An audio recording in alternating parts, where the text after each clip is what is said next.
Salam hormatly vatandaşlar. Şu gün 2024 ýylyň 20 awgust hepdeniň ýeşini güni. Hoş geldiňiz.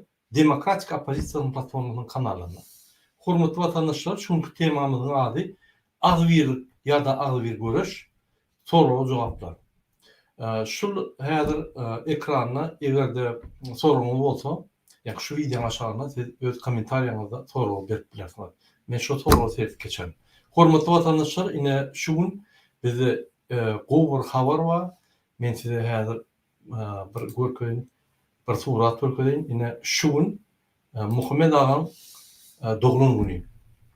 Senin bilişiňiz ýaly Muhammed Aga, Muhammed Düýji, Konstitusiýon Centryň, Konstitusiýon ýa Sowetiň ýolbaşçysy, Kanadada ýaşaýar we köp ýyllardan bäri Türkmenistanyň azatlygy üçin görüşip gelýär. Şu diktator rejime garşy. Türkmenistanyň awtoritar totalitar rejime garşy 10-15 ýyldan bäri görüşip gelýär. Öýdem bir topar edermen türkmenler ýaly, ýa-ni şul urdu, görüş alyp barýar, günne çykyşlar edýär, bir topar gowzatlar edýär, adamlara bir topar ýa-ni syýasatlar düşündirýär. Şonuň üçin gelin hemmämiz biz Muhammed Aganyň doglan güni bilen kutlaýly. Ine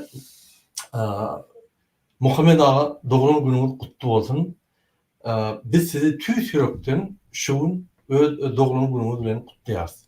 Goý şu doglan günüňizde geçiren şagylanyň wagtyňyz ýatdan çykmajak täsir we jany ýatmalar bolsun. Mundan başga da goý durmuşyňyzda mümkin boldugyça köp durmuş perspektiwasy açylsyn. Goý size iň ýakyn adamlar we dostlaryňyz sizin işleriňizi we ýeňişlerinizi hemişe ýürekleriň ýyllygy bilen gyzdyrsyn. Doglan günüňiz kutly bolsun Muhammed Aga. Hormatly vatandaşlar, egerde siz şu meň sözlerime boşlayan bolsaňyz, şu kommentariýaň aşagynda ýazyň Muhammed Aga doglan günüňiz kutly bolsun. Ine Muhammed Aga 60 ýaşady, bir belli ýaş. Biz begenýäs, şu ýaly adamlar biziň tarapymyzda bir ýaly eginleş bolup görüşýär. Hormatly vatandaşlar, indi biz gelin öz temamyza geçelim. Ine sizin bilişiňiz ýaly men ýom aýdyp geçipdim agwirlik we birleşmek barada. Ine soňky wagtlarda üns berýän bolsaňyz bir topar aktivistleri Türkmenistanyň hökümeti ýa-ni spisi edip akidwotir Türkmenistana. Bir topar adamlar biýüne ýagdaýda kanunlar bozulyp, onuň azatlyklary bozulyp, ýa-ni Türkiýe döwletiniň tarapyndan, Rossiýa döwletiniň tarapyndan we beýleki döwletleriň tarapyndan ýa-ni şol biýdüňçilikler bolup, şol adamlar Türkmenistana deport edilip Türkmenistana eltilýär. Elbetde Türkmenistana onu ýa-ni bucaguna açyp garaşýan ýok. Onu MHM garaşýar, MHM de olara jenaýat işleri ýapjak bolýar. Hemmetine däl käýberler. Ne şonuň biri Merdan Kemine lakamly, ýa-ni Soýunowyň iklim toparyndan oglun. Onuň şu ýaly ýa-ni taýdebäp bolup deportlagera düşüp soýuldan akidildi. Ona 20 awgustda jenaýat kesildi we ýa-ni şoň ýagdaý boýunça uly bir maglumatlar entek ýok. Ýöne şu Soýunowyň iklim topary aýdar diýip pikir edýär.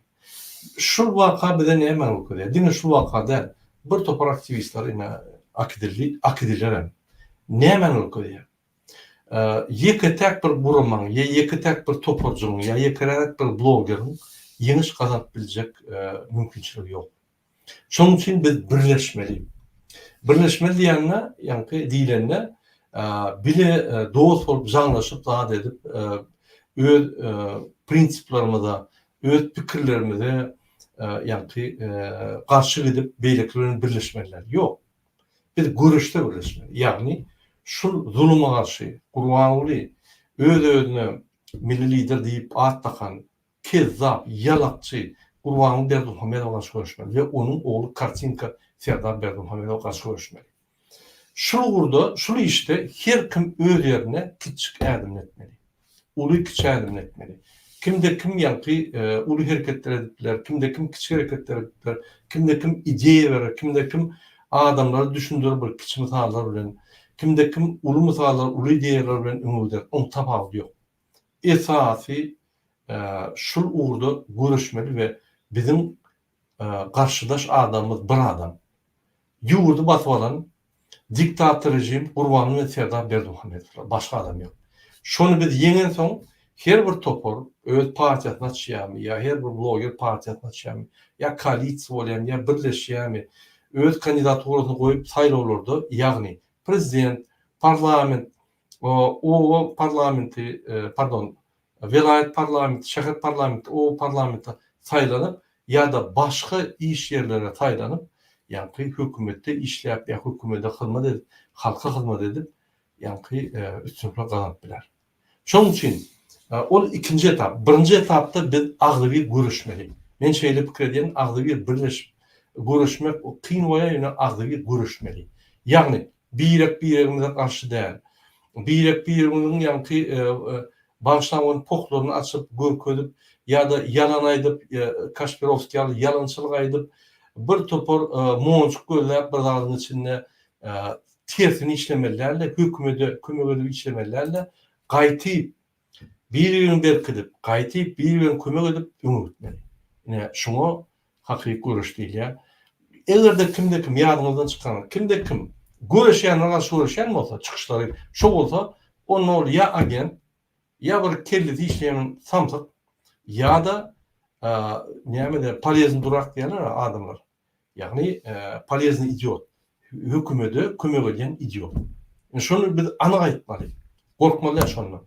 Şoň üçin hemmesi görüşmeli. Hemme aktivist diýen, özüne tiýatrçy diýen, şol bloger mi ýa-da grajdansk aktivist mi, onu tapal ýok. Öňe çykan adam görüşmeli. Indi öňe çykmadyklary näme görüşip bilýär? Türkmenistanyň içindäkiler näme görüşip bilýär? Şu Türkmenistanyň bir konstrukt bolsaňyz, video suratyny alyp ýa-da tekstini, ýa-ni tekstini ýazyp daşördüp görnür. Dogunlaryndaşyň tanış blogerlara kime goýarsyňyz şoňa goýaryn ýöne maglumatlar çykmaly Türkmenistanyň. Türkmenistanyň diktator rejim näme esasyna saklanýar? Ol esasy ýa-ni betondan gurulan informasiýonny diýwar gurup Türkmenistany türmede ýaly informasiýon türmede saklaýar. Şoň üçin öz içinde ýa-ni informasiýa bermän internete gyzyp, adamy hiç gip hakykaty öwrenmedi, bilmedi ýaly öz yalan propagandasyny watan yalan habarlaryň üstünden ýaratýar. Biz dogry düşünmeli. Indi şoň üçin içindekiler has aktiv bolup bilmeýänler maglumatlary bir-birine ýetirmeli. Eşiten zadyny, gören zadyny. Türkmenistana çalışmalar ýakynlaşýar. Biz hökman Türkmenistana geliriz. Şol çalışmaları dowam etmäne. Şoň üçin siz birek-birinize aýdyň. Opozisiýa gelýär Türkmenistana. Opozisiýa görüşýär. Opozisiýa möwsal görüşýär, ýa-ni Orgun hereketleri möwsalýar. Putin ýykylýar, Putin ýykyldyk, Gurbanly şo gün kanets. Şonu siz hökman her bir adam Türkmenistanyny bilmeli, ýaýradyň şu wagtda. Indiki Türkmenistanyň et boljaklar birinji näliklerini bildirin. Üçin köçeme barın, ýani köçede bir lider hökmüni alın ýa bir ýa-ni edermenek adam bolsa, şoň arkasyna durup baryp öz haklaryny talap edin. Haklar näme? İşçilikmi? İş ýokmy? Senin günäňizde. Hökümet dolandyrýarmy? Ýani biznesmenlere ýol berenokmy? Açyk sowda ýol berenokmy? Hökümetiň borjy diýmek öwretmeli. İş ýerlerini döretmeli. Aylıklar yetenokmy? Aylıklar uly bolmaly. Türkmenistanda 50-100 dolara ýaşap bolmaly. Şoň üçin minimum $300 aylyk bolmaly şu Türkmenistanda. Onu da maşgalaryny eklep bolmak şoň bilen. Minimum şonu talap etmeli bar. Ýani Türkmenistan konstitusiýasynda ýazyldy, hökümet Türkmenistanyň halkynyň sosial problemlaryny boýuna alýar. Sebäbi o hemme baýlyklaryny alýar. Baýlyklaryny alyp özlerine köşk gurupýar. Ol Gurbanly diýen bir kezzap. Türkmenistanyň baýlygyny alyp, ýani Türkmenistanyň halkynyň sosial problemlaryny ýapmaly adam gaýtyp onu kömek etmän şu baýlyklary alyp öz arkadaş şäherine goýar. Şoň üçin barmaly, häkimlikden talap etmeli. Häkim Türkmenistanyň prezidentiniň ýerlerdäki vekili. Gün barp soraw edin. Ay men näme diýin? Ýokardaky bolsa, ýokary sen jaň edip aýt. Jaň edip aýtmasaň ine biz şöyle durýar.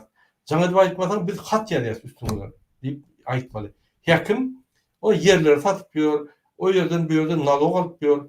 Ol halka kömek etmeli. İşletme şonu.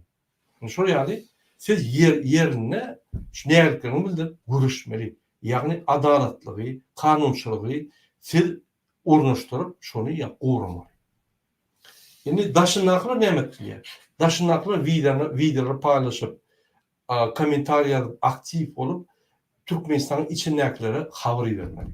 Ne şeýdip bir halk bolup agdy birleşip biz görüşýärmiz. İçinde siýasatçylar bolar, içinde blogerler bolar, 2 tane 3 tane bloger bolup bir-birine garşydaşan bolar, oň tapagy ýok, ýöne ugur bir bolmaly. Ne şoňa agdy bir görüş diýilýär. Ne şu arada men öňüme aýdyp geçipdim, ýene bir ýatlaýyn diýär. Indi hormatly watandaşlar, bir näçe soralar bar, men şu soraları seyredip geçeýin. Ine bir sorak, düýün bir Zoom geçirdik, şu Zoom'da bizim admindaky adamlar şey diýär, Murad aga, halk näme garşy görüşjegini bilenok. Bala garşy görüşjek bolýar Türkmenistanda. Yok, biz bala garşy görüşmeler. Biz kezzaplara garşy görüşmek, dogry.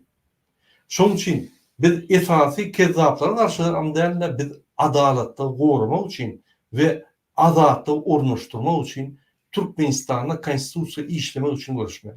Biz öz azatlygymyz üçin görüşmeli. Biz watanymyzyň azat bolmagyny görüşmeli. Ine şol azatlyklar bize beýlik azatlyklar berer.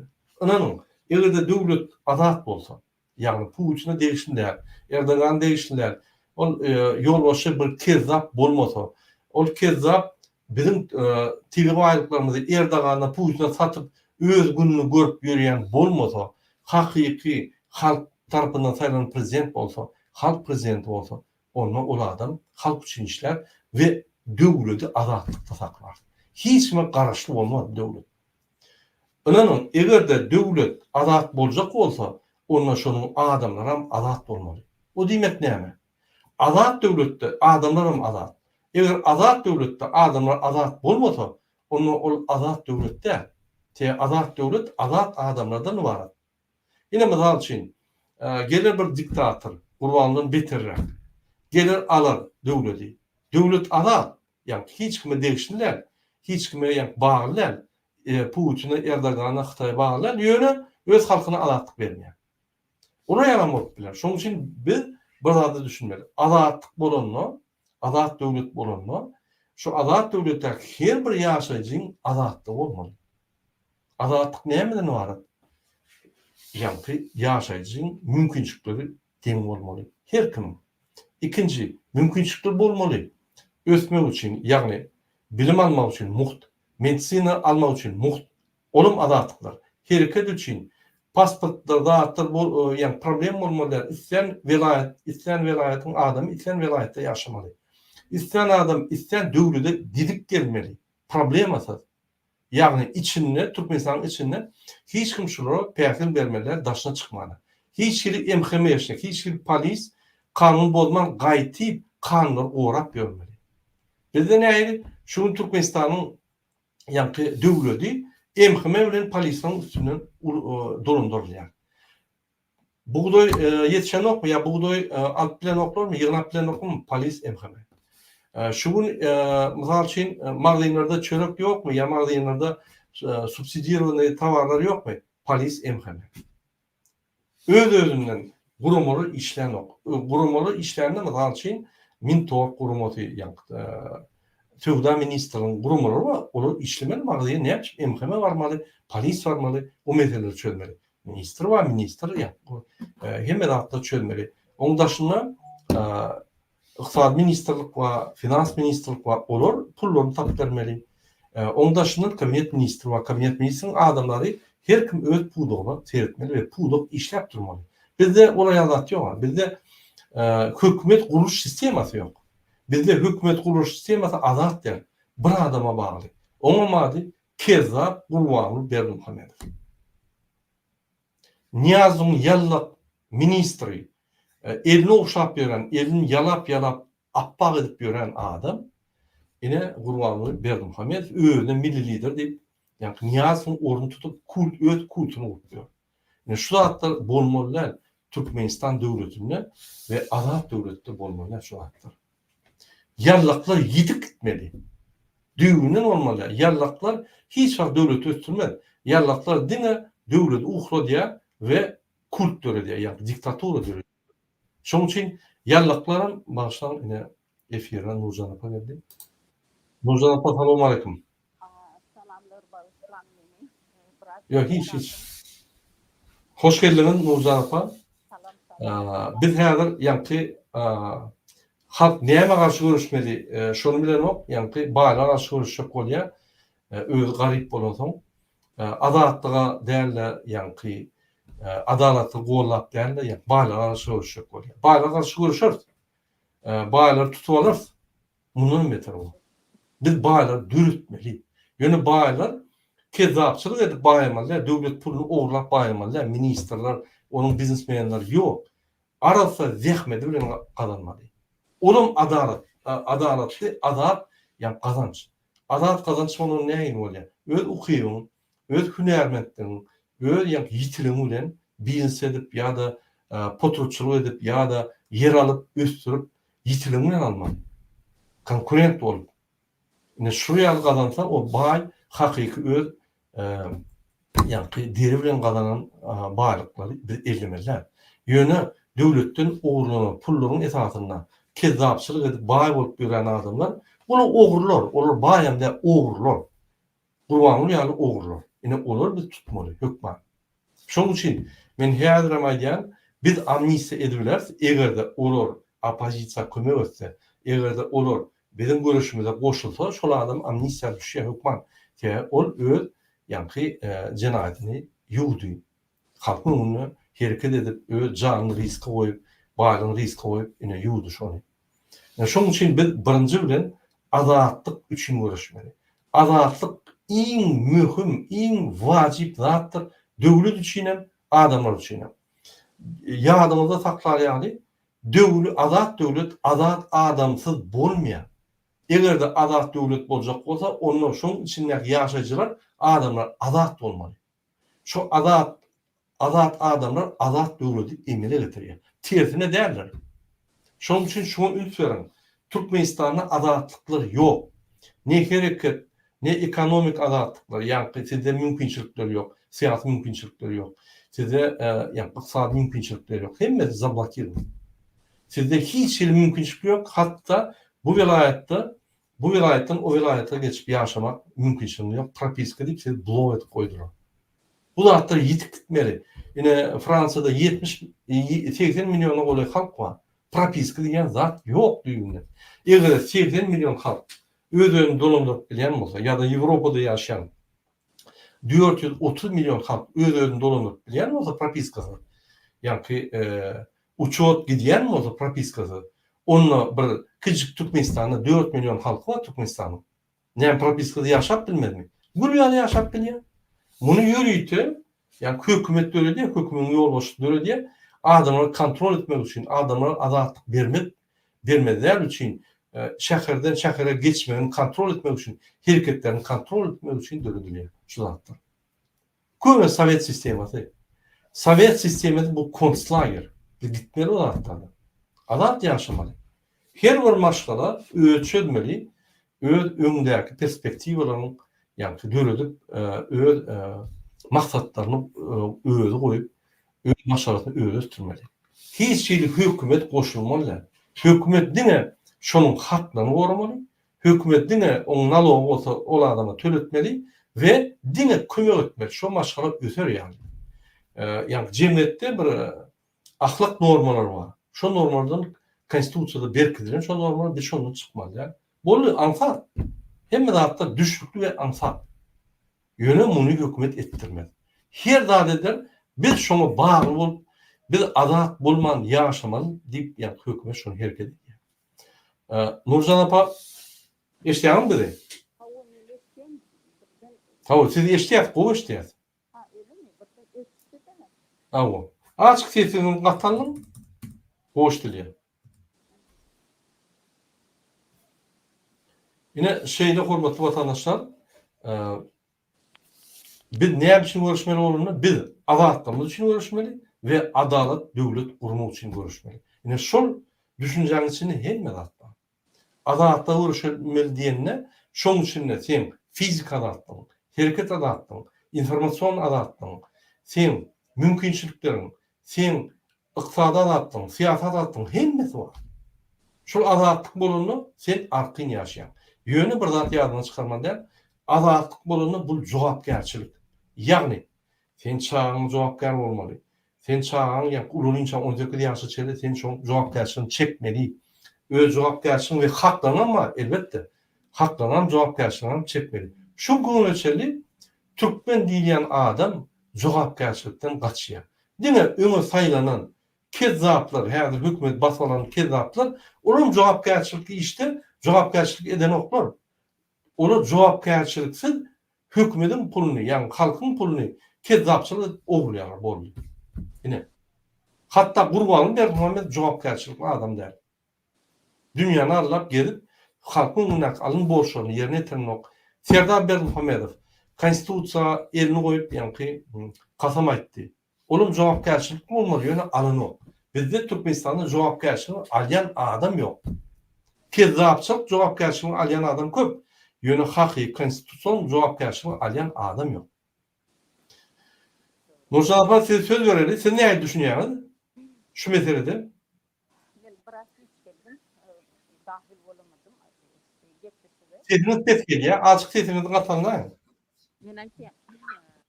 Häzir goýuşdy. Normal. Häzir gowy. Ha, aýdym. Yani bu uğurluk, zat, cümlelik dedik. O nasıl yanlış?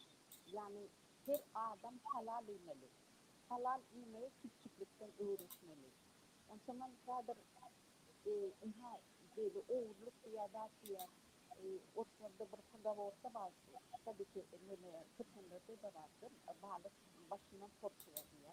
Eğer başka konular böyle uğurluk, cümlelik etse başka bağlı halka ne düşüyor? Untayına ne düşüyor? Gene ziyatta düşüyor, para korluk ya da düşüyor. Ana şeyden yine de üstürüyor bu korrupsiyonu. Sonun için halkın neyse halal yiyecekçe, neyse vergileri devleti ödedikçe biz arkayı yaşar. Bunyalı görüldüğünden çağlamı da göreceğiz. Doğru maytsan men soňky bir iki geçleşikde bizim diriliş bloggerimiz gaçy bu halka düşündürýär. Yani näme gaçy bu düşündürýär. Yani dinlen, imany çağırýar. Uğurluk, cümlelik bolmasyn diýär. Yani halka gaçy görüldüğü yol görýär. Yani şondan bir bloggerim zatlaryny etirlerini dinlen ve netije çıkarın. Nurcan apa, sizin sesiniz ýanky pes gelýär. Açyk sesinizi duýdum bolýarmy? Gaty pes gelýär. Vatandaşlar, gelin bir dowam edelim. Gepleşige dowam edelim. Ine ýene bir daha çak bolup ýene bir daha DJ bolup geçen gepleşige. Ha, indi gowy. Indi gowy sesiniz. Indi gowlaşdy. Ýalnys gaty pes gelýär. Ha, tamam. Şimdi geliyor mu? Indi gülýärdi. Gülýärdi. Yeni olarak ýatdylan hormatly watandaşlar, bize näme adatlyk wajyp? Bize adatlyk gaty wajyp. Şu adatlyk fundamental düşünje. Şuň üstüne hemen atgyrlyk gelýär. Şo bolmasa, bizim häzir ykdysady ýagdaýymyz gowulursa da erti ýene ýykylýar. Egerde täze bir adam else, diňe ykdysady statistikany düzedip, umumy ýaşaýyş açyk normany edip ýörse, adatlyk bermese ýene diktatura ýykylýar. Şoň üçin adatlyk esas fundamental düşünje. Ine şoň üçin bütün dünýä öskü diýip şu adamyň adatlygyny ululuk diýip otyr. Mesela üçin 1948-nji ýylda ýanky adam haklary boýunça jarnama kabul edildi. O beýik watançylyk näme? Ikinji beýik watançylyk şu torundan soň. Ondan 72-de 72-de ýadyma düşen o. Şo ýylda şol eýýam adam haklarynyň jarnamasyna haklar ýene de ulu olup Декларация по правам, по политическим и гражданским правам человека diýip ýanky adamlaryň gраждан we syýasy haklaryny ulul diýen deklarasiýa kabul edildi. Şo deklarasiýa Türkmenistan bolçakdy. Her esasy 99% döwletler bolçakdy. Ne şol deklarasiýanyň esasyna bizde haklarymyz ýok. Bizde hatda köni 48-nji ýylyň jarnamasyny, ýani adam haklaryny goýan jarnama hakynda da şonu göz öňünde tutsaň, şonça da bizde haklarymyz ýok. Şonça da azatlygymy ýok. Şonuň üçin şu uzurpator diýmek hökümet basып alan adamy Gurban Berdimuhamedow garşy biz görüşmeli. Şol adam aýrylsa, oň ogla ýitip diýe, oň Kerimul diýen zapasnoýda oturana çykmaýan. Biz hemme zat düzeltip bilýär. Biz açyk saýlaw gurun, ýani biz öňe gidilýär. Şonuň üçin bize hökman azatlyk gerek. Indi ýene bir soru wa Nurjan apa, Türkmen halky gorkup hiç wagtdan galmaýar. Kaçan Türkmen halky galar diýip ine şu ýaly düşünjeler o ýerde bir ýerde görýär. Bizim kommentarýamyzda ýazýarlar. Ýani adamlar gündüň geçip ýazýarlar şu zatları. Men köp adamlar bilen gürleşýän, öňkü aktivistler bilen gürleşýän, ay hiç men galmaýar diýip ýani aktivist goýup gidýänler we şu ýaly negatif pikir edýänler we ben olar günäkarlarmy, olar hak we şu ýaly pikir etmäni ýöne gelin biz realny seyredelim. Türkmen halky gorkupmy ýa gorkuk dämi? Gelin şo seyredelim. Nurjan apa, şu Türkmen halky gorkupmy ýa gorkuk dämi? Sizin näme pikiriniz bar? Ýok, men beýle düşünemok. Edermen Türkmen halky bar. Ýöne halkymız 30 ýyldan bäri öýle baskı altında, gorku altında beýle rejimle saklaýarlar. Yani mankurtlaştıracak bolýarlar halkymyzy. Halkymyz öň sesini çykarmagy dislitin dogrudan borçlady. Indi bolsa häzir efirlere çykýarlar, like basýarlar, kommentariy ýazýarlar, özüniň nähililiklerini görkezýärler. Nirde nähili ölüm ýitim zat bolan bolsa olary aýdynlatýarlar, aýdýarlar, haber berýärler. Indi gorkanoklar. Bunun yine de daha da üstürmeli. Yani başka platformalarda mesela Instagram dedi, Telegram dedi, TikTok dedi, ana o yerlerde çıkışlar edip her kim özünün nähililiklerini daha da bildirmeli halka. Ana onda birimiz bilen gürleşip diyalog tapıp bir netice çıkartbileriz diye düşünýän. Yani belki düşünýärler, o taýda sesim bolmady. Bizim blogerimiz var, Diriliş diýen oğlancık. Yani gerçekten gowu datlar şu var düşündirýär. Imenna şu wagtda temalara diýip geçýär. İmany çağırış edýär. Yani gorkukluňyzy goýun bir gra diýär. Her kim öz hakyny, hukugyny talap etmekde özgürdür. Yani azatdır. Biz azatlığımız bolmasa, biz hiç zat elimizde edip bilmeýäs. Biz azat bolmaly. Doğru diýär. Menim şeýle pikir edýän Türkmen halky gorkuk diýär. Hiç zatdan gorkanok ýa beýle halkdan kimde beýle halkdan kän gorkuk diýär. Ýöne bir zat ýalyny çykarmak. 33 ýyldan bäri Türkmen halkynyň üstünde MHM teröristler, polis zombiler, ol iksani, kezzap, yallakçı, Niyaz filan Berdimuhamedow eksperiment bar geçirdiler. Ölük gördüler, baskı gördüler, vurup gördüler, yığınak gördüler, karar her hile korkudular. Hatta televizorda adamları entek karar çıkmadık, entek günahlendirilmedik cezası boyunca adamları çıkarıp maskara edip ine sizden korkun, istenen adam biz bir günahda basıp bilýär, günahdan basıp bilýär deyip televizorda okup adamlar korkudular. Vor zakonlar televizorda okup attılar. Bu bir düzgünçülük. Elbette vor zakona karşı görüşmeli. Elbette atup kararını çıkarıp boya ýöne suwdun ýanky netijesini etmeli onu. Onu ýöne bir prezident atın bolun edin diýse böküp atmaly. Ine şuňa MHM teröristler we polis zombiler düşünmeli şoňa. Siz kanuny gorayan gurumlar. Egerde bir kanun görkezmeleri bolsa siz etmeliler şonu.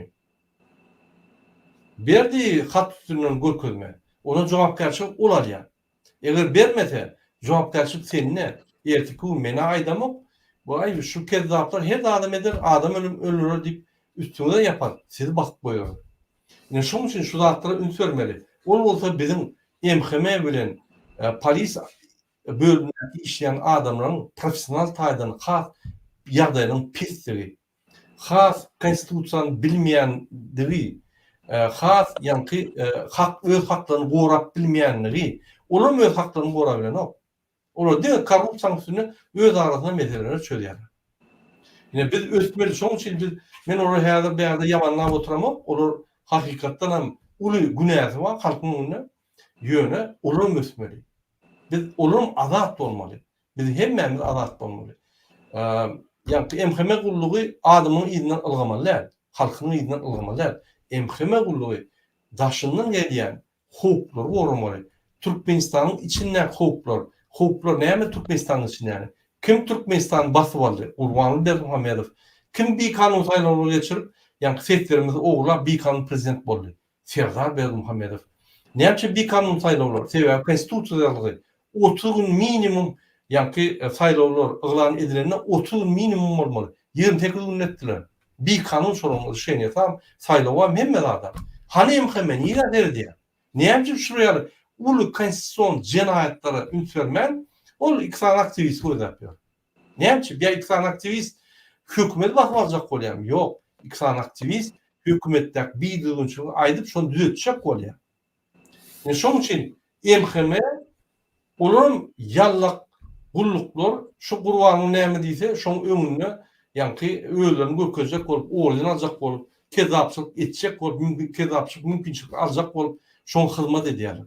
Ýani zulmy, ýani konstitusiýany äät vermän bir adamyň öz kellesinde fantaziýasyna gulluk edýär. Ýani şol gaty hukuklar şol.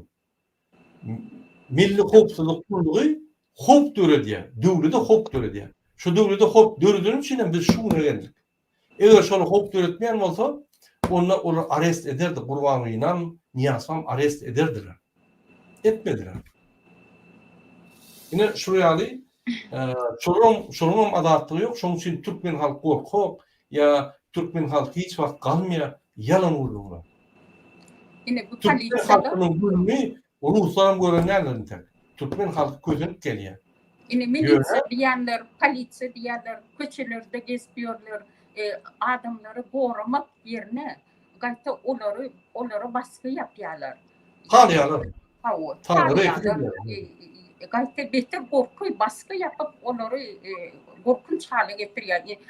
Adamlar köçe çykmagy gorkýarlar. Yani öyle zat bolarmy? Hak size ınandy, size ses berdi. Siz nabarot polisiýa goramaly, halky goramaly. Onu gorkutmaly adamlary. Siz goramaly. Siz diňe o prezident için işleňiz, siz halk için işleýäňiz. Doğru yani şoň üçin olar öz konstitusiýon haklaryny düşünenoklar düşünse-de şonu ýerine ýetirmäni gorkýarlar. Gaýtyp kanun bozmagy gorkanoklar Gurbalyň işlep ýani bir kanun hereketlerini, bir kanun şoň görkezmelerini ýerine ýetirmäni gorkanok ýöne konstitusiýon ýagdaýda konstitusiýaň esasyna hereketlere gorkýarlar. Häzir Türkmenistan türme bolup galdy şoň üçin. MHM we polis zonları üçin Türkmenistan türme bolup galdy. Ýene-de şoraýaly edberseňiz, hökümet grajany uçturup sizi atarlar. Köçelerde tutup atarlar. Ine şoňa eltersiňiz. Şoňa eltmediýär, ine biz siýasatçylar halka düşünürýär we umum galyp, opşy galyp ýani köplük bilen galyp uruşsyz, dawasyz, gansyz çalışmalar etjek bolýar. Bize çalışmalar gerek. Bu ýaly ýagdaýda Türkmenistan katastrofa uçky döwür. Häzir Putin ýykylsa, Berdimuhammedow gatşýar. Biz barýar. Putin ýykylsa biz barýar. Boldy. Hormatly vatandaşlar, şoň üçin türkmen halky beli halkdan tapawuly ýok. Hiç biri gorkak ragam däl, edermen ragam däl, şoňda hiç bir kemdady ýok. Ýöne türkmen halky azajyk sabyrly. Geçirýär, toňuna ýalyp goýar, durup bolan. Ortaly duruşýar. Şoň üçin biz gorkak däl. Yöne bizi şuna salan emheme teröristler ve polis zombiler ine şonun günahı boyunca Türkmen halkının öňünün gözünün oğudunu aldılar. Inni Türkmen halkının gözünün oğudu kalp var ya. Görürsünüz inşallah. Yine şurada Diriş diyen bizim vatandaşımız soru veriyor. Haram tohumunun bilim alyan üniversitetinin önüne protest etsek yurttaşına atov bolurdu deyip fikir ediyen sizin fikriniz. Gası doğru fikir. Eğer de bir yeri okap gören olsa şol maşaladan hükman var yakadından tutmalı. Dine protest yani. Bütün üniversitede şunu maskara etmek kim birini. Haram pulları gelip haram yağdayda okap haramlık görkölüp öz samalyodu bilen nerede kakadın buyruğu boyunca hükümedin samalyodu bilen gelip özünü kimden bir yerde pasap ediyen haramlar biz hükman Avrupa'da tutup onu maskara edip üniversitede profesörün yanına hem yerde barıp yakasından tutmalı. Oraya tapsanız bir de aydın biz hükman barız şöyle. Şu bir yerde Avrupa'da bağ olsa biz bararız. Bir yerde Kurban Ulberdim Hamedov'un çağları, yani yığınları, oğlu ya da oğlun çağları, aktıkları, yani çoğulukları bir yerde bağ olayan olsa aydın biz var ya şöyle. Maskarasını çıkar şöyle. Benim anlamam. Nerede государственный, yani hükümetin samolyotunu bir prezidentin oğlu da minip gidip biliyor. Ol böyle olmalı değil. İnha başka yerlerde, Avrupa'da, Amerika'da da hatta en birisi даже prezident bir otelde bir nomer snimat etse, yanlışım tölemeli ol. Hükman tölemeli. Eğer ol kanunu bozsa, demek ona başka adamlara ne mi? Başka adamlar onu bozarlar. Onlar görüldü olmalı. O bir de kakasının samalyodu var deyip yürümeler. O kakasının kıda o hükümetin ki adamlar işlep vergi veriyorlar. Himmedat yani porunu olmalı. Himmedat. Bir de kakasının samalyodunun bilmeli değilen dat yok. Kakasının samalyodan yok. Himmedat dövlüdün ki. Devlet puluna kurulan zatta. Devlet pul nereden yemeğe geliyor? Türkmenistan'ın bağırıklarını alıp koyuyor. Siz hareket getirinizde nalog basıyor, yani taks deydi, sarılıklar deydi, şolordun devletin pulu emele geliyor. Şondan ama Kurban Berdim Hamedov samalyot alıyor, halktan soraman, öğüne birinci boyun, ikinci boyun, üçüncü boyun alıyor. Bu boyunları öğü taksiyalı, yani öğü huzur maşinyalı nime diye. Yok. Her bir prezidentin çıkışı gelişi dine vizit olmalı. Yani şu da şöyle vizit edip bak gelmek için veriliyor. Ol ahtığı, Kurbanlı'nın ahtığı Serdar Berdim Hamedov'un oğlu değil. Kurbanlı'nın ahtığı o samalyoda minip devlet, yani prezidentin samalyoda minip gidip neme varıp London'a varıp şöyle şovunun dovabını akşamı yine iyine kaydıp oraya da olmalı. Dine şunu emhime tutup tuğd etse Türkmenistan prezidenti tutak etmeli. Sebep Türkmenistan devletinin bağlılıklarını pıtratıp diyor. Onun hiç hakkı yok. Türkmenistan'ın prezidentinin hakkı var. Ona da Dubai'ye bak gelecek deyip bak gelmek değil. Her bir gidiyen yerin viziti olmalı. Yani öğününü şu devletüyle hattını tutulen diplomatik kulukluğunu tutulen tasdiklanan duruşuklar olmalı. Oraya ya hükümet samalyodu bilen ya da prezident samalyodu bilen bir yere ahtını iyi vermeli, yek özünü oraya da yok dünyada. Hiç yerde yok. Şunun için Türkmenistan'ın devletinin bağlılığını öz cühtüne bağlılık deyip hasap ediyorlar. Şunun için ben size heyadıramaydı yani. Devletimizi yitirmek. Her adam bir adım etmeli. Görüşmeli. Yeterlik oluyor. Her adam bir adım edeline yeterlik oluyor. Şu kaçık diye. Bir tutu var ya şurayı. Yine şuraya fikirler ma Nurcan Apa heyadır inlik soruğunu seyredip geçelim.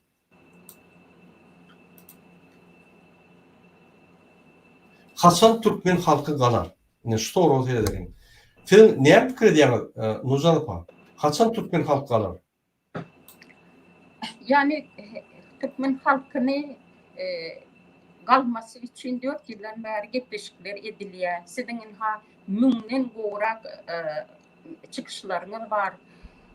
Yine de men pikir ediyen halk bırak düşüncesi, anı düşüncesi yine başladı. Olur bir fikir ediyen, yani benim inancım var. Sebebi hak hukuklarımızı biz özümüz talep etmesek, tanımasak, ağzı olmasak biz demek bilmeyiz, yani ösüp bilmeyiz. Onun için halk ayıklanır diye düşünen sebebi katı elbet derecede şu an halkımız oku her dağda alt görün jetski saat çağlar bağından başla o orta mektepleri, studentler, dışarıda okuyanlar hemmesinde problemi var, hemmesinde. Yani bu işsizlik diye, korrupsiya diye, yani katı kıynanç yağdaydı. Onun için ben fikir ediyen halkımız biraz fikirlenir, oynanır. Biz yine de bir diyen boşun koşup haklarını talep etmeyi başlarlar diye. Doğru. Benim şeyle fikir ediyen yine Ünsör'ün sonki 4 yıllar. Biz 2020 yılda başladık. İyul ayında. Yine hazır Ağustos ayı. 4 yıllar, 4 yıl bir ayda yine Türkmenistan halkı ütködü. Ön yadınızda olsa yallaklar gollap, yani arkadağımız, serdarımız deyip gidip gören adamlar inni ütköp başladı. İnni düşünüp başladı. Sebebi 4 yılda biz düşünceler verdik. Bir topar düşünceler verdik. Bir topar logik taydan yani cemiyeti düşünürdük. Cemiyet beyni bolmalı. Cemiyet değil yanda içinde medeniyetli adamlar olmalı. Olur medeniyet vermeli. Yani içinde adat metbuat olmalı. Olur adat yani informasyon vermeli. İçinde hünermetler olmalı. Yani içinde siyasetçiler olmalı. İçinde partiyalar, cemiyetler kurulmalı. Devlet kuruluş sistemi olmalı. Köp zat olmalı. Bizde yok. Bizde misal için münsani elim oşurdan yani bir elim oşur var, 10 renkli elim oşur var. Mün renkli elim oşurdan 10 renkli elim oşur var ve şonunla bir devleti kurup bilmez ve bir devleti üstürüp bilmez ve bir beylik devletlerinin konkurensiya giyip bilmez. Şoň için bizim üstümüzden bütün dünya kurup bilmez. Hatta Özbekistan'ın kurup bilmez bizim üstümüzden. Kırgızistan Sovyet Soýuzyna iýde galak döwlet. 15-nji Respublika Kırgızstan bizim üstümizden ulýa. Men düşünýärmi orada bizim mysal hükmüne öküdýär. Parlamentde gygyrma diýerler. Şu düşünýärse Türkmenistanyň parlamentiýar bolup galar. Beýtmeler zat diýip ýa düşünje berýärler. Ne şol nokoda biz bardyk masalaçylykda. Indi goý bolsa etmeli. Şol kezzaplara, idiotlara, durmuşymyzy, döwletimizi biz inansak şular katastrofa eltdiler. Şoň üçin şoň elinden almaly. Döwletimizden, adatlarymızdan almaly. Şular hiç tat inanıp bolmak. Men saýýan, Gurbanyň Berdimuhamedowa bir dom upravleniýada iň kiçik bölüm näsem şonam tozduruşur, şonam çüýretdiler. Şol ýaly ukypsa, şol ýaly ganhor, şol ýaly yani tezza şu bir zat ogurlap bolýan bolsa ogurlýar. Öýdem bu torun tirýeki. Hormatly vatandaşlar, yine Türkmenistan bu ajaýyp döwlet. Bu döwleti uly çydap bilmejek kynçylyklardan geçip öz derini, ganyny döküp, jalaryny bizim ata-babalarymyz gurun döwletdir. Bu döwlet ne Niýazyň döwleti, ne Niýaz kurdumy, ne Gurban Berdimuhamedow kurdy. Şol ikisany kezabyň özüne prezident diýip özüni belirlen adamlaryň yani hiç dahil yoktur Türkmenistan döwletine. Türkmenistan döwleti 1991-nji ýylda yani dörenine ol ýöne hiç howadan emelerini yok. Ol Türkmenistanyň bütün ömrüni saklap gelen, Türk ata-babalaryny saklan gelen toprağının, bağlığından, adamlarından emele verdi.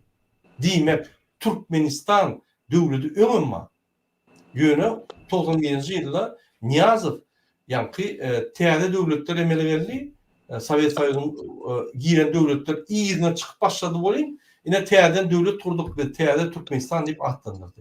O täze Türkmenistan näme? Ol bizim köni Türkmenistany ugranyň ýa-ni Türkmenistan ol. Şoň üçin biz şu Türkmenistany 91-nji ýyllarky entek ugranyň Türkmenistana biz ýene-de gaýtyp gelmeli. Şonu gurmaly. Ine şoň üçin men size haýyş edýän iki tane kezzap Serdar ve Gurbanberdi Hamidov seyretmeýän. Biz Türkmenistanymyzy elimize almaly. Biz Türkmenistana azatlyklary bermeli. Türkmenistan döwleti azat bolmaly we onuň adamlary azat bolmaly. Eger adamlar azat bolmasa Türkmenistan azat däl. Her bir adam psikologik, siyasi, ykdysady, sosial tarapdan azat bolmaly. Her bir adamın mümkinçilikleri beýleki adamın kyal bolmaly. Bir tane prezident, onuň tohumy, ya bir kezzap ministr, onuň tohumy Türkmenistana ýa-ni özüni ýokary tutup gelmediler. Olar halka hyzmat edýär. Olar gaýtyp kellelerini aşağı salyp gelmeli. Halkyň önüne. Ine şu ýaly mümkinçilikler deň bolmaly. Haklar deň bolmaly. Konstitusiýanyň önüne hemmeler deň bolmaly. Prezident bolsun, Çopan bolsun, Diýerliş bolsun, Murat Gurbanov bolsun, Nurjan apa bolsun, hemmemiz deň bolmaly. Kanun bozdukmy? Jogapkärçilik. Doğru. Ine şu ýaly döwlet bolmaly.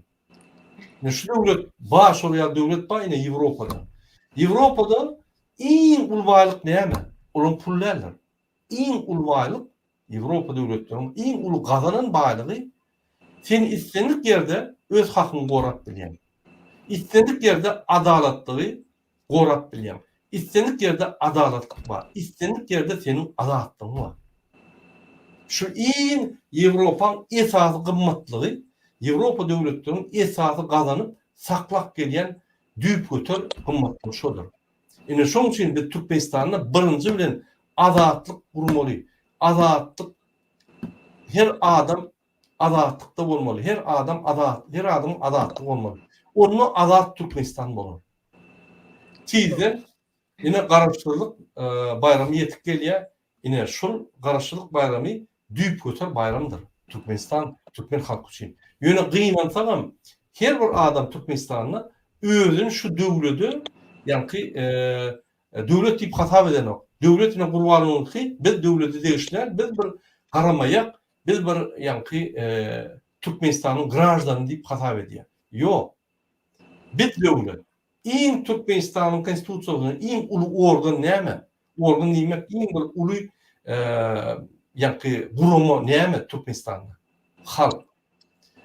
Prezidentam, milli lideram hemmesem halkyň aşagynda. Eger halk ýok diýse, bir günde, bir sekundda milli lider türmäde basyp bilýär, aýrylma bilýär, prezident tutup bilýär. Ona emhime gerekkä. Halk çödýär. Konstitusiýa. Şoň üçin eger bize şol prezident laýyk bolmasa, ýa şol özüni milli lider diýen kezzap laýyk bolmasa, bir günde galyp tutup elini daňyp türmäge basyp bilýär. Onda komissiýa döredip, täzeden hökümet döredip, şu hökümet ýa-ni bizim saýlan adamlarymyzy goýup, şol saýlan adamlarymyzy konstitusiýaň bolmak çäl görüp şol. Diýeriş hoş geldin. Salamu alaykum. Salam. Akıllı, Salam. düşünceli blogger ýaşaçyk oglanymyz halka görkezdiýär, özüniň näme bildiğinden aýdyp halka ýetirdiýär sesini. Yani gaty beýendirýär. İşte Sohbatlar köp çıkış edip Bular- şu düşünürsen bilen olup geçeceğim. Biz bir ganiyaz. Buraya olsa İran'dan görecek. Gayret edelim. Böyle adaletli oglanlarymyz. Atı köp olsun. Bize Evet. atı oynuyor. Yani salamu alaykum gaderli illeşler, salamu alaykum Merhuwan dogonlar, yani Nurjan Elce, Murat Gurbanov. Yani köp kişi diýär, aýtýar diýdiňizde halk gorkýar. Yani bizim gorkmazlygymyzyň sebaby var. Çünki dayanarmyz adamlarymyz var. Şundurp bilýärmi? Yani bizim gorkmazlygymyzyň bir sebaby var. Şoň üçin biz rahat gurulýar. Çünki biz dayanýar, biz bilýär, bizi gorajaklaryny bilýär, kömek etjeklerini bilýär we edibem otýarmyz. Doğru değil mi? Yani biz bir zatlardan dayanýas da arkaýyn gurulýar. Mesela mende ýurdun içine sinet görsek, yani mana bu hökümet döwlet başına geçenden sonra nämeler eýledi? ähli biznesmenleri eýledi, ähli organ uly wezipeleri eýledi, ähli fabrikalary, zavodlary eýledi. Ýagny halka maksus we halka wajip zatlary ele getirdiler. Ýuwaşlyk bilen. Ve indi halk nämeden gorkýarlar? İşten kovulmajak gorkýarlar. Ýa näme ipoteka jaýlary gurulýar. Bu taýdan kovulmajak gorkýarlar. Özüňiz meselem şu wagt bizim watandaşlarymyz maşgalasyndan, çağlaryndan geçip bilmän ýurtdaşyna işe gidýärler. Agyş, beňirişip gujak açyp garşylaýarlar. Ýani uşdan gelen ýalar gujak açyp garşylaýarlar. Her biriňiz görüp oturýar. Monis bir tane görüp oturýar. Indi bizim watandaşlarymyz bu hökümete nägelelini bildirmekli üçin hereket eden halatynda bular işten kovýarlar. Birisini sadykdan kovýarlar, birisini mektepden kovýarlar, birisini universitetden kovýarlar. Maňa özüňiz görüp oturýar. Rossiýada bile açyklanyňy berdirýärler. Rossiýanyň içinde çykyş edip söz söyleseň sen universitetden açyklanyňy berýär. İşte bu da hatta bizim halkymyzy gorkuzýar. Eger bizler şulary ýarak jemgyýetlerimiziň arkasynda durmakly başaryp bilsek, şu haram hökümetiň togumynyň bilim alýan universitetleriniň öňünde protest edip şulan külni soğurup maskarasyny çykaryp özlerini açyklanyňy etdirip bilsek, mesela maýdada şu haram hökümetiň togumy ýurtdaşyna bilim alýar. Ýewropanyň tut Amerikasynda dünýäniň her bir ýerinde bilim alyp bölür. İşte bizler barýas bular universitetleriň öňünde ýer bilen ýeýsan edip maskarasyny çykarýar. Bular da açyklanyňy bolsun. Bular näme üçin bizimkiler açyklanyňy etýärler? Bular näme üçin edaradaky işläp gören adamlar çykarýarlar? Özümiz başdan geçirdik. Meselem halkyň gorkmaklygyna bir sebäp bardyr. Meselem biz halka umyt bolduk, söz söyledik, derdimizi beýan etdik. Ve näme boldy? Soňunda ýene halkyň gözüni gorkuzmaklyk bilen meşgullandyk. Ýagny bir adamy deport etdirýär, bu adamy ne gorap bilýär. İşte bu da bizim jemgyýetimiziň gözüni gorkuzýar. Çünki jemgyýet bir zatdan göz alýar. Gawun-gawundan renk alýar, goňşy-goňşydan göz alýar. Adamlarym bizden göz alýar. Bir-birini gorap bilen oklar bizi näde gorasunlar diýär. Çünki bizim adamlarymyzyň Allah'tan bu umydunu da kestirdiler. Sonra bunları adamlara takdim ettirdiler. Şonuň üçin bizim jemgyýet adamy ananýar ve adama serdi göz alýar. İşte bu zatlar bizler şu wagt halkyň gözüne nähilek örnek bolýar. Nähilek göz görüldi bolýar. Birek ýok etmeklik bilen, birek bireň arkasyndan girince arda ýazmaklyk bilen, gerek giýilse guramalara pida edip turwazanmaklyk bilen. Bu da jemgyýetiň gözüni gorkuzýar. Ondan sonra hereketler towtaýar. Yine bu hökümetiň edi oturan işine serdik görün. Türkmenistanyň içinde haram, münafık müftüleriň ele bilen dindarlar ýok edi otur ýurdun içinde. Ýurtdaşynda koza dine garşy gürleýänler ýok etýärden dünýä ýüzüne özüni islamy gorýan ýalap görkezýär. Edi oturan işine serdik. Ýurdun içindäki dindarlar ýok etýär müftüleriň ele bilen. Ýurdun başyndaky dine garşy gürleýänleri, men ateist diýenleri ýok etýärden dünýä ýüzüne islamy gorýan ýalap bolup görünýär. Bizim milletimize näme öwredildi? Siyasat öwredildimi? Konstitusiýa öwredildimi? Din öwredildimi? Hiç burada öwredilmedi. Köpsi näme diýip bagad edýärler?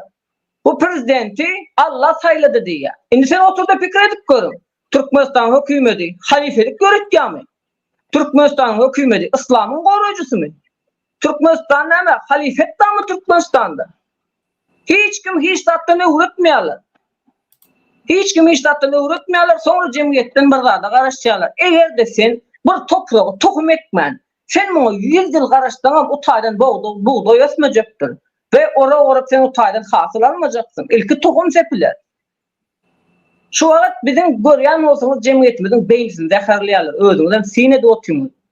Birisi tutturýar çykarýar bizi kartoşka soğan bilen gumra edýär. Birisi paksırt bilen gumra edýär. Ýene birisi keseller bilen gumra edýär. O şu hökümet gitmese keselliğin hem sagalmaya, kimliğin hem düzelmeye. Aladılardan bitmeye, dert üstüne dert geliyor. Doğru. Gelmeden sebebi hükümet olanla, devlet kuruluşu olanla, yani ayratin hükümetler olmalı. Misal için parlament hükümeti. Parlament hükümetinin içinde konstitusyon hükümeti var, komisyalar var, konstitusyon seyrediyen, yani konstitusiýany kim bolýan bolsa derrew böküp çykyp ýani daklad edýän 1100 fa aşagynda oň aşagynda bir topar ýani gurumlar bar, velayet gurumlar bar, etraf gurumlar bar, yerlerde o sowet gurumlar bar. Şular işlemeliler, bir-birine informasiya verip, şunu gorumalı konstitusiýany, şunu goramak, şunu işlemek. Gurbanyň agzyna tetip durar. Olam tirek çekip, ýani beýleki ýollaşy var, taşlyf bilen. Gidip tirek çekip doýup gelýärde, gurýan adam bilen. Onun daşyndan yerini ýetiriş hökümet var. Ol Serdar Kartinka. Prezident ve onun kabinet ministri. Yine şu kabinet ministrinde näme bular hata at bilýär, näme karar çykaryp bilýär, näme hata apat bilýär. Egerde Serdar Kartinka hiç da düşünmedi. Ýa-ni tory bilen gelseler, men ýanyma gelmedip goýýar bular. Sebäbi gorkýar jogap berýär, sebäbi düşünen o. Ol atly prezident bolmak üçin hiç il tecrübesi yok. Ministr bol ya velayet hakim bolup işlenne, ol hiç il tecrübe eden o. Kapyny ýapyp hiç kim sotkada urulmalar boldy. Şoňlaryň otyr kreslany gorar. Ol häzir Gurbanyň kresla goraýjy goşunyň birinji wekili. Kresla goraýjy ol. Kreslany gorap dur, ýa-ni başga bir ýere gelip alaýman sebäbi prezident Gurbanyň Berdimuhammed diýlenine eýýäm kezzap delle dünýä zulmü diýip hasap edilýärdi. Şondan öz adyny aýyrmaly boldy. Oğlunu ýa-ni prigorit etdi de oğlunu goýup öz daşyndan ýene de dolandyrdy. Üçüncü hökümet, Suud hökümeti. Olam öz başlak bolmaly. Şuň Suud ýolbaşçylaryny Gurbanyny belliýär. Olam ıhtiýarly. Ýagni olam garaşly, Gurbanyna garaşly. Hem Gurbanyna garaşly. Döwlet ýok, döwlet guruş sistemasy ýok, döwlet institutlary ýok. Döwlet institut bolanda, mesela için hökümet bolanda onun ministri ýustisiýasy bolmaly, onun prokuraturasy bolmaly, prokuratura bolanda diňe velayetde, diňe ýa-ni merkezde, onun etraflarda bölümler bolmaly, polis bölümleri bolmaly, hukuky gorayan bölümler, onun daşyndan profilaktikany edýän jemgyýet gurumlary bolmaly, halky aktivleşdirýän jemgyýet tarapyndan jemgyýet bilimleri berip, olary ýa-ni ahlak taýdan saklap gelýän bir topar gurumlar bolmaly, bir topar medeniýetli adamlar bolmaly, alymlar, intelligensiýany üstürmeli, intelligensiýa öz ideýalaryny berýär, intelligensiýa derhal tanqid edip ýykýa eger näde dogry ýolda ýürse hökümet. Onu ýanatdan ýok. Hiç tat ýok. Men diýene, egerde müňrenkli alymlar şor Türkmenistanda bolmaly bolsa, hökümete serderinde. Onda bizde 10 renkli ya 3 renkli alym olsa. Bizde renk emeği kalmadı. Şol ýaly hemme daha yitirdik. Şoň üçin şol hibrid bir adama bağlı döwlet buluş sistemasy ösörmi? Elbetde ötmez. Niye ayetler? Katastrofa, bardyk katastrofa. Geleceğimiz var mı? Yok. Gelecekte yine beýlek döwletler ýaly ösüp bilermi? Yok. Bu häzir diňe bir alyp edip ýör Gurbanyny. O ýere bir ýere gidip kasam içip, ýani men size Türkmenistanyň halkynyň balygyny satýar, hiç kim kellesini galdyrmaz. Maňa pul berin, gaýrat edin diýip pul sorap ýör. Boldy. Pul sorap, ýani döwlet dolandyryp gelýär. Karz alyp. Ondan dolandyryş däl, ol katastrofa. Ine şuraya döwletde biz ýaşaýar şuň, egerde kimde kim ay arkadağımız var, ýani milli liderimiz var, jan sag bolsun, taňa ýakyn diýse, ine şu zatlar pikir etsin. Men näde doğru diýerim bolsa-da gözlerini açyp tersin özi Türkmenistanyň içindäki kanunlara. Nesile geçip otyr, intelligensiýa ýok, kime jogap bermeli, halk sessiz. Onun için eden ettilik ösüp otyr. Şu taýda bara geldi, ýa-man gowzady bellek geçdiňiz, maňa ruhsat berdiňiz. Şu wagt hökümet nämeden gorkýar we halk näme üçin sessiz? Men jogap bermek isleýän. Çünkü bizim halkımız bir jawarya işe girip bilmän şu taýda süýrenip gelýär. Çünkü bizim halkymyzyň prokurorluk meselesi var, arçynlyk meselesi var, häkimlik meselesi var. Bizim jemgyýetimiziň müňdürli derdi var, dogry dämi? Meselen bular ses çykarýar. Potra üçin, jaý üçin, wiz üçin, password üçin her bir zat ses çykarylypdy. Ýöne biz eşitmeýäs, dogry dämi? Hökümetiň nämeden gorkusy bardyr? Halk bu zatlardan vaz geçýärdiň öz velayet häkimlerini saýlamak isleýär diýip şu dawatyny eder öýdüp gorkýar. Eger de bizim halkymız bu dertlerinden geçseler, wagtlança goý bolsun etsinler, jaý meselesini, öý meselesini, potrat meselesini, bannise meselesi, meselen dutarlar ýalňyş operasiýa etýär, adamlar şu wagt arda ýazyp ardasyny kabul etdirip bilmäli. Olaram geçtin. Hemmesi üç ýadany bir häkim täzelejek diýsinler. Çünkü adamlar üçünde derdini aýtmaly da.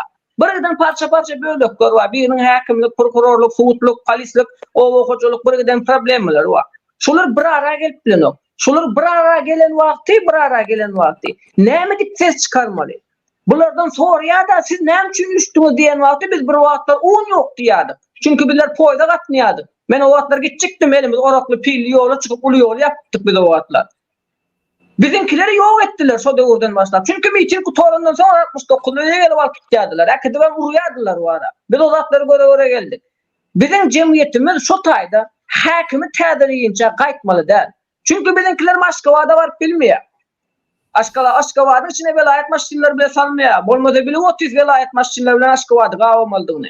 Emma bunu edip bilmeýär. Edip bilen adamyza geçelim vatandaşlar. 5 vilayetin halky öz hakimini täzelemek üçin ýygnansyn we täzelemeden gaýtmasyn. Çünkü hakimleri bu hökümet saýlýar we bu hökümet aýyrýar. Sinet görün, biz öz hakimimizi tanamaka bunu basyp geçişýär. Watan habarlarda görkezip geçişýär. Biz daha tanap geçişimiz o hakimler o. Buluja aýryp geçişýär o hakimleri. Biz saýlýas we biz eýe çykýar. Hakimi gorasak, hakim de bizi gorajakdyr. Prokuror gorasak, prokuror da bizi gorajakdyr. Şu wagt hakimler prokurorlaryň çağılarına baskı edýärler. Yurt daşynda bolsa açyklaýan böyle uğraşjak bolýarlar. Yurdun içinde bolsa işten çıkarjak bolýarlar. Şeýle prokurorlary systyryp otyrlar. Hakimleri systyryp otyrlar. Bizim watandaşlarymız bolsa el arzaly köçede gelip böler. Çünkü arza yazmakla üçin hem gidip advokatlara pul töleýärler. Her bir arz üçin 1 milyon, 2 milyon, 3 milyon pul berýärler. İşte bu zatlar ýoly goýmakla üçin bizim milletimiz edip biljek işine herekete geçmeli. Bizde güç olmalı sosyal medyada. Her deşikten bir ses çıkmalı der. Hemme deşikten bir ses çıkmalı. Şu wagt bir başga zat bilen güýmenip bö, bir garamak bilen güýmenip bö, bir men siyasatdan çykdym diýip bir wedere bok töküp bö. Her deşikten bir ses çyksa biz başarýar. Katı doğru diýär. Biz başarýar bu işler watandaşlar. Doğru diýen birleş katlayan aýdýanlaryňa padjerli diýen. Halk hakimliklerin öňüne gidin. Ha iş yok, güç yok. Häzir rak keseler diýençe adamlar ölüp otyrlar. Okuwçylar, abituriyentler okuwa girip bilen oklar. Yani bilimi bar, ama girip bilen oklar otay. Yani şu datlary seretmeli, propiskany aýyrmaly, swobodny giriş çıkış etmeli. 5 vilayet hemmesi Aşgabatda girip çıkmaga hakkı var. Sebebi olar grajdany, Türkmenistanyň grajdany olar. Nerede bunyalı var, rezillik var? Haýsy döwletde var? Diňe bizde var. O türmedäki ýatan beldeler, ol biýgüne, siz olary deriňän. O türmeden gapylaryny açyň. Beýdip her kim neme ýazdy, like bastı, on etdi, bunu etdi diýip bol Russiýanyň rejimini alypda özüňiz ony o nemesi günäsi bam ýokmy türme atyp otyrsyňyz. İbradaçyk seredin, madem geldiňiz hökümet başyna diýmek bir jaýydyň işiňi dadyňyzy halk üçin işläňsidi. Siz halk üçin otaýda otyrsyňyz. Halka hyzmat etmek üçin otyrsyňyz. Orlamak üçin däl. Doğru. Yine men Şu taýda bir zat goşup geçin ýatdan çykdy. Yani gahar mese bilýän adam men ne stresli ýatdan çıkaran ve çalp gepliyan da var. Endi men şu taýda bir zat aýtmak isleýän. Bir zat da sinesseňiz, men gitjekdim şu wagtlar Aşgabatda barynymda. Daş o vilayetin taksistlerini çıkarıp gaýlar şöýdip Aşgabatyň etinden çıkarıp kokup durany men gözüm bile görüpdim şonu. Gitjekdim men şu wagtda taksistler gaýlar çıkarıp duranda taksistler gıýgyrşyp dawa adam etdiler. Taksistler üýtdiler, näme üçin biz çıkarýaňa diýip. Soňra näme etdiler taksistleri? Äne we tarap geçirdiler. Şu taýdan näme guran boldular bilýäňizmi? Näme ol awtomobil, näme şol avtostansiýa guran boldular. Yani Aşgabatyň çäginden uýraklarda avtostansiýa gurdular we şo taýyk gelýän, yani avtostansiýa gelýän klientin düşündirip düşürýän, klientin aga nomer ýa ahal nomer maşyna minip içeri gidýär. Sen sinedip görün. Sen sirin şu näçinji ýylda başlady? İspital etdi şonu. Seret öz vilayetinden äne avtostansiýasyna gelýän, düşürýän, özüň aga nomer ýa aha nomer maşyna minýän Aşgabatyň içine gidýän. Bunu ispital etdi. Çünkü halk ayağa kalan wagty Aşgabatda girip bilmesin diýip etdi. İkinciden Velayetlerden Aşkabad'a gatnayan poyuzlar günde bir gezek vardır. Näme Türkmenistan poyuz almana puli yetmeýärmidir? Näme üçin her sagatda, her sekundda poyuzlar gelene? Ünha görüpberse o her sekundda, her minutda metrolar, poyuzlar gatnap duşdaýdy. Näme üçin Türkmenistanda günüň dowamında bir gezek poyuz gelýär Aşkabad'a? Marda bir günüň dowamında bir poyuz gelýär. Näme üçin sagatda gatnayan trenler goýmaýar? Näme üçin jemgyýet tara gatnaşygynda poýuzlar goýmaýar? Näme üçin adamlara hususy taksislere minmeklige mejburlaýar? Näme üçin bulardan beýtýär? Soňra sen kredit etdiň, sen başga bir hususy maşynada adam daşıýan diýip bulara pul töletdirýär, jerime bastyrýar, hatda taksis etmeklik dokumentini bile bermeýär. Şu adama biz alyp beren oklar diýär. Bu zatlary näme üçin etdiler? İspitçanly şu zatlar üçin etdiler. Çünki bilýär bular. Çünkü zulüm etdikçe, näçe zulüm etdikçe öz gawryny galjakdyr. Ýürüş bu jemgyýet olardan araljakdyr we aralmakla her kim hem dilýändir. Hemme kişi dilýändir. Ýöne bir zat da watandaşlar, bizleri TikTok'ta öz derdimiz bilen güýmeýärler. Bir keselliğiniň derdini bejer dersiňiz, köpçüligiň derdi bitmez. Bir maýypy bejer dersiňiz, köpçüligiň derdi bitmez. Ganka bir giden çağalar envalit dowgaty. Çünki näme üçin dowgaty? Bir giden çağalar envalit dünýä ýa doğum envalitler çağadan dolýar. Bu görgüllere kim çörek berýär? Çünkü sen bir maýypy bejersen ýene bir maýyp dünýä ýa. Enatalar bannysa da gap berýär. O kolderman alıp bilmem presentine pul alıp bergäçünmi? Ve şeýdip jemgyýet arasynda da uruş dörýär. Ondan sonra magazynçy bilen uruşýarlar ýazdyryp garydy alıp, ondan sonra presentçi bilen uruşýarlar presentini berip bilmem. Ondan sonra jaýyny zala goýýarlar, maşyny zala goýýarlar, tumaýak bolýarlar. Munyň tumaýak galmagyna näme sebäp bolýar? Çağatynyň keseli sebäp bolýar. Ýene hökümet ortadan sypýar. Çünki bu Hudaýyň huwan zakarlar yürüte sizlerin çağağınızı maýyp dünýä indirýär. Siz çağalaryň keseli bilen derdi bilen uruşýaňyz. Bu hökümetin zulmüni bile görmeýäňiz. Bunu istitan edýär. Şonuň üçin bu Hudaýyň TikTok'daga piderarlarym sizler güýmemeklik üçin efirlerde keseliler süýrýärler. Doğru. Biz her kime bir-birden kömek edip bilemdik. Birden hemmesine kömek etmeli. Onun için sisteman çalışmalı. Onun için şu diktatör goýulan sisteman çalışmalı. Ve normal beýlik döwletlerdäki ýaly döwlet guruş sistemasyny goýmaly.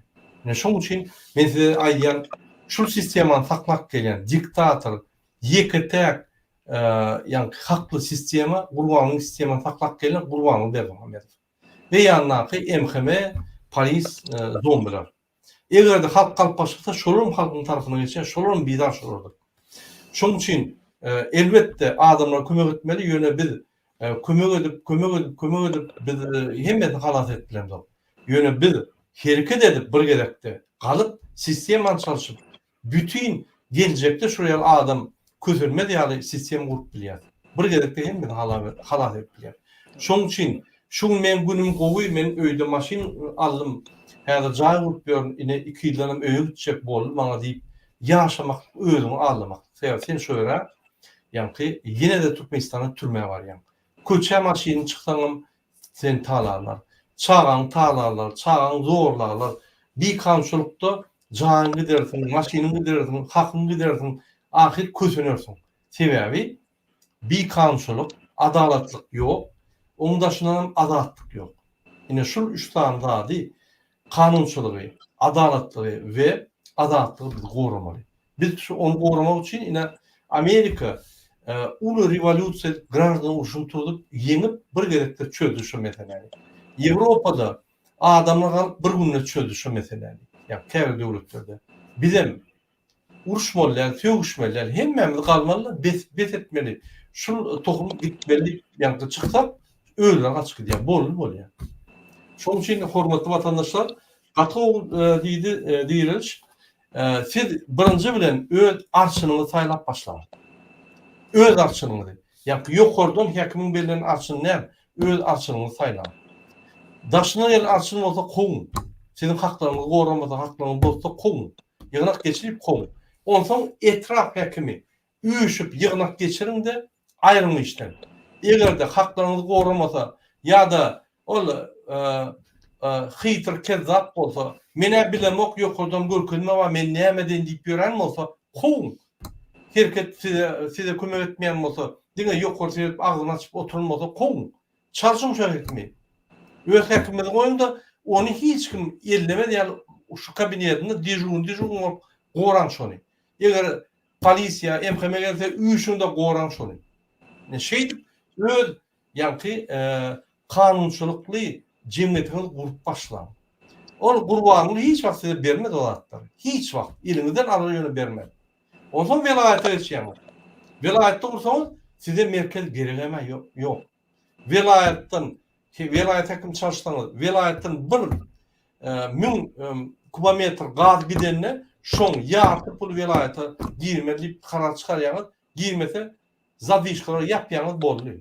Gurbany ılgak gelip şo ýerde emediplemede men zat bilmedim. Şu ýa hereketler edilmeli kanun esasında. Onun için velayet polisiýa, velayet MHM halky gollamaly. Velayetdäki adamlar üçmeli hekimler. Ýygynak geçirip, ýygnakda täze hekimlemeli könetden ses verip aýyrmaly boldy. Gurbanyň bu ýerde hiç nimeti ýok. Gurbanyň bir sesi var. Sizin bolsa velayetde 1 million gowrak adam ýaşaýar. Şonuň sesi Gurbanyň bir sesini ýatyrýar. Onu şo ýaly etmeli. Sebäp Gurbanyň asla sesi ýok, o millilidir. O ses verip beller ýaly o mümkinçiligem ýok. Prezident Serdar Berdimuhamedov, onun bir sesi var. Sizin 1 million sesinize karşı. Şoň üçin konstitusiýa esaslanynda ýuwaş-ýuwaş hökümeti, täze hökümeti gurup başlan. Täze döwleti emele getirip başlan. Täze azatlygyny alyp başlan. Mene şeýle maslahat berýän. Murat Gurbanow, gatyw dowrda aýtdyňyz, ýagny bularyň ýuwaş-ýuwaşdan meni gemirmeli da bilýärmi, ýa ýuwaş-ýuwaşdan gemirip başlamaly, ýani arçylykdan, häkimlikden, suwutdan, prokurordan çünkü başlayan da sebäpler ýerde oturýarlar. Çünkü garagulyp ýa-da üstüme çöktüler. Meselen bular näme etdiler Murat Gurbanow? Ýurtdaşynda bu görgünler bilim almaýarlar, işlemeklik bilen meşgullanýarlar, öýne pul üretmek bilen meşgullanýarlar. Ondan sonra gelip satyn alyp diplomany tasdiklatýarlar. Sonra pul berip işe girýärler. Ondan sonra bu bilimsiz jemgyýet näme etýär bizim halkymyzy? Bilimsiz dutarma aýyp edýär. Bilimsiz bir kuror türmäge basýar. Bilimsiz häkim bilen külümüzi sowurýar. Çünkü bilimsizleriň eldeler ýa. Bu wezipeleriň hemmesi satlyk. Halk tarapyndan bellenen, hökümet tarapyndan bellenýär. Şonuň üçin edilýär. Egerde bizim watandaşlarymyz başlandy, biz näme etmeli? Gelaýdan halkymyz bu işleri etjek bolsa bize näme gerekli? Biziň näme hereketimiz bar diýilen soraw ýa. Dogry dämi? Bunun şakamçaları var Murat Gurbanow yurttaşında. Çünkü bu şaka yardı.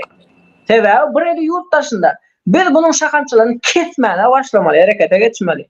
Bunların artipleri Ýewropada, Amerikada arkaň girip çıkıp o kapýarlar, eden edip böler, kılanny kılıp böler, Dubayda herledip otelde, restoran kurup böler. Biz müjel hereket edip bilmeýäris. Yok bu Ýewropanyň içinde Dubaýyň pasostuwasy, konsulstuwasy.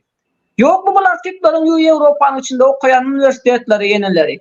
Tapýas biz etmek istesek. Tapýas we işini görýär. Biz bunun şakalaryny kesmäne başlaýar.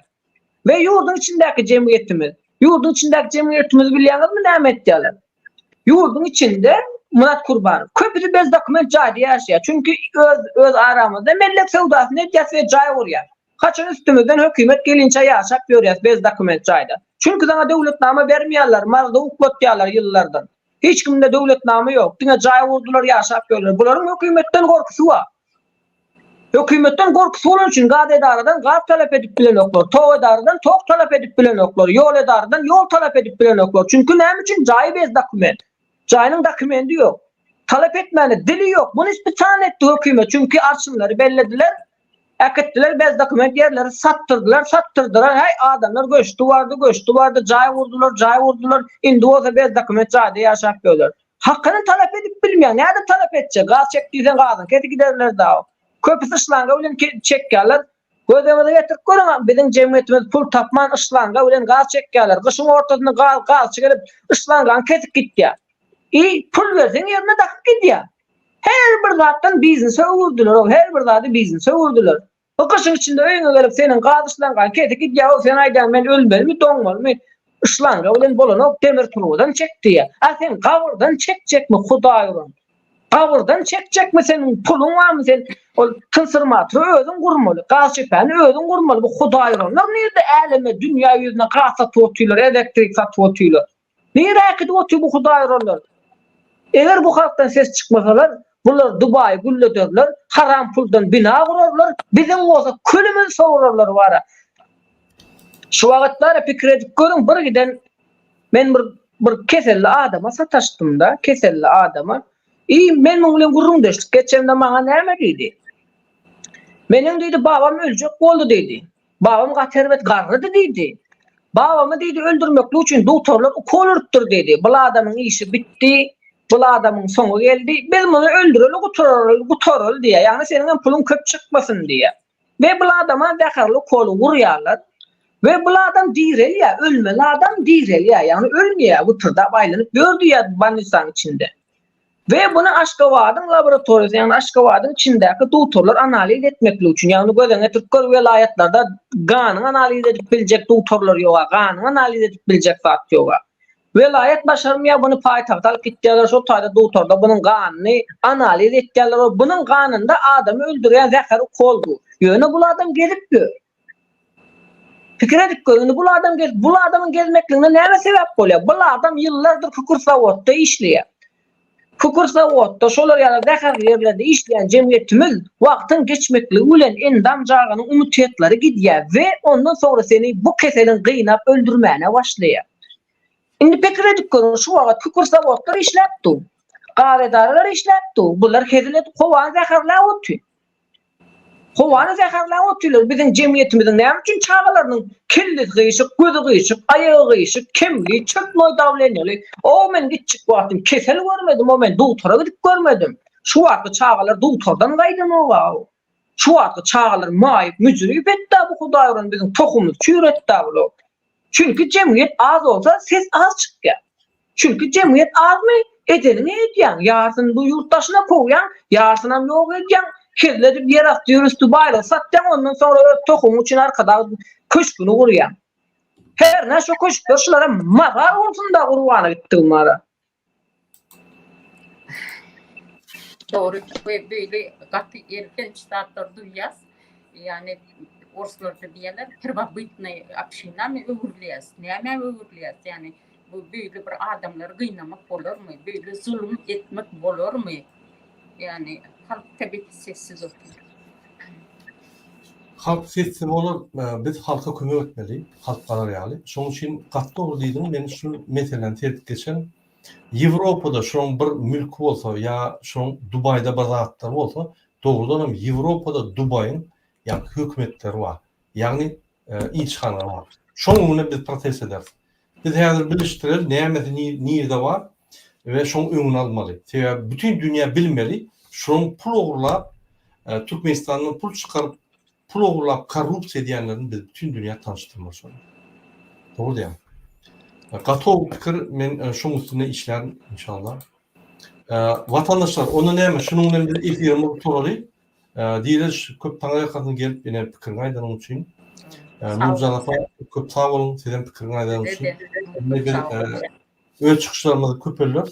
TikTok'ta, Instagram'da, Telegram'da ve yani şu YouTube'da.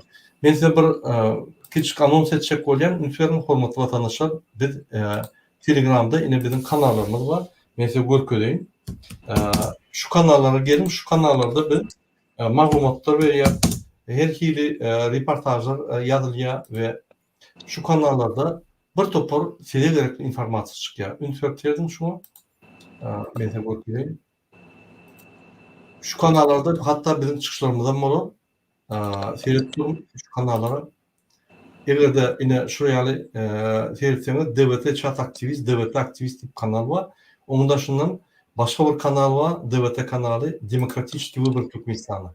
Yani şu ýerde maglumatlar Türkmenistan boýunça bütün dünýä maglumatlary Türkmenistana täsir edilecek maglumatlar var. Yani şunu da ünsörtlerdim hormatly vatandaşlar. Yine size ilk kanalı okudum. Şu DVT Chat Aktivist kanalına biz sizin bilen gepleşikler ederiz. Şu yerde de yani gepleşikler bolar. Neme yani YouTube'da gepleşikler ayıp bolýar da. Yani bir jalby adet ýöne şu yerde biz gepleşikleri aýyrban goýup yani şu bir video koyup şunun analizini edip gepleşip ve şu ödek gepleşen adamımız birinciden hiç yere gitmeyen, ikinciden hem istenen adım yazmıyor, üçüncüden hem bozulmuyor. Şon toğu. Şon için kıyın görmeyen, yine şuraya her bir nemen statyan ya bir nemen bölümüne siz öz komentaryanızı yazıp bilirsiniz. Öz fikrini ayıp bilirsiniz. Şon için devlet aktivit çağına ve Demokratik Uygur Türkmenistan diyen bir çağda şonu gelip Telegram'da öz fikirlerinizi yazıp durun. Telegram'a yine ben size uruktuyanın sebebi hurmatly vatandaşlar Telegram'da bizapas katılıyor. Eğer de WhatsApp'a giyip bilen motoru Telegram'a giyip bilen oklar. Şunun için Telegram'da двойная autentifikasiya diyen bir zat var. İki verip yani autentifikasiya sorayan yürütü sisteması var. Şunu koyuyorsunuz ve elinizden telefon alın yardayınlarına da Türkmenistan'a. Hiç kim giyip bilmez kodunu yani telefonu açan yardayında da Telegram'a iyice kodunu yürütü kod var. Şu kod dini ödümü bilirsiniz. Hiç kim giyip bilmez. Şunun için şu dağıtların hemmetini yani bizapas boyunca, hukuk boyunca bir size düşünürüz. Gelin şu bizim kanallarımıza. Hormatly vatandaşlar, şunun bilen men gepleşip oturacak koyan, yeni bir daha açacak koyan, yine başka da kanal var. Bizim saytımız var. Kıyın görmeyen şuna da gelin ve şu saytta teadiriklere seyredin. Yine bir mi men görüp şunu. Yine ünitörp seyredin. Yine şu yerde devletin platforması var. Ünitörp seyrediklersiniz. 4 dilde yazılıdır. Yani bizim siyasi platformamız var. Şu yerde sayılar boyunca galeriya var, teatrikler var. Teatrikler görüp bilirsiniz. Nähä teatrikler bolýar. Jurnalistler işleýär, şunu burada ve malumatlar bu ýazýar. Men käwagt statýalar ýazýan, bizim aktivistlerimiz statýalar ýazýar käwagt. Şu yerde görüp bilirsiniz. Şoň üçin ine şu ýa bizim saytlarımız var, bizim chatlarımız var. Gelip seyredin, baka berin, öz pikirlerini ýazyn, kommentarýaryny ýazyn. Dine YouTube derle, dine TikTok derle, hemme ulgumlarda biz görüşmeli. Doğru. Çilenski vznoslar tölemek için o tayda birgiden ödemeler var. Yine davatlar var. Şu yerde siz yani öz çilen vznoslarını tölep bilersiniz. Her gurman çileni yani sanık nime vznos tölemeli her ayda men yanlışmasam $6 ödeyen. Ya 5 mi $6. Şonu tölep öz çilensanı taklamadı. Vurmadı. Yine şopurlar nire geliyor. Şopurlar üşüyor. Buhaltır azam ediyor. Buhaltır ondan yani adminin vekiline veriyor. Adminin vekili. Admin ayda yine şu ayda şunu şopurlar oldu. Ondan adminler şöyle oturup karar çıkarıyor. Nire şopurlar harç etmeli. Ve şolar harç ediyor. Ama yani Murat Urvanov'un beylekem dahil yok. Kollektivle yani umum üç kararlanıyor ve şolatlara tediliyor. Ya birine kömek ya bir maglumatları etmek için yani mesela protest geçirmek için mikrofon ya da yani protestler etmek için her türlü materyaller peşad etmek için şuraya dağıttılar şu proje diye. Şunun için zorluk yok. Yine kömek edecek olsanız ya da işleyen devlete azat olup azat yani tölümü tölecek olsanız yine şuraya etbilirsiniz. Hormatly vatandaşlar şunun bir gepleşimde oturyaz. Nurcanap'a diýjek tarymyz bolsa yine diýip bilersiniz. Yok, emedat aýdyldy, bilinildi. Yani halk oturmaly däl, goşun, böteden geleceğiniz için, adatlığınız için, çağlarınızın geleceği için iň bolmanda birazcık goşun. Sağ olun. Hormatly vatandaşlar, ona näme? Şunun efirini oturyaz. İnnik gepleşikler çeldi. Aktif olmalı her bir adam vatanı gaýgysy inanın. Vatan şeýle bir size gaýtarar, şeýle bir size gorar, şeýle bir mümkinçilikli döreler bolýan hiç hareket etmeýärler. Şoň üçin vatanı goran, vatana öz hereketleriniz bilen azatlygyna, ýa-ni her adamyň azatlygyna, döwletimin azatlygyna hereket etmeli. Hemmemiz goşun koşmaly. Hoş sağ olun, innik gepleşikler çeldi.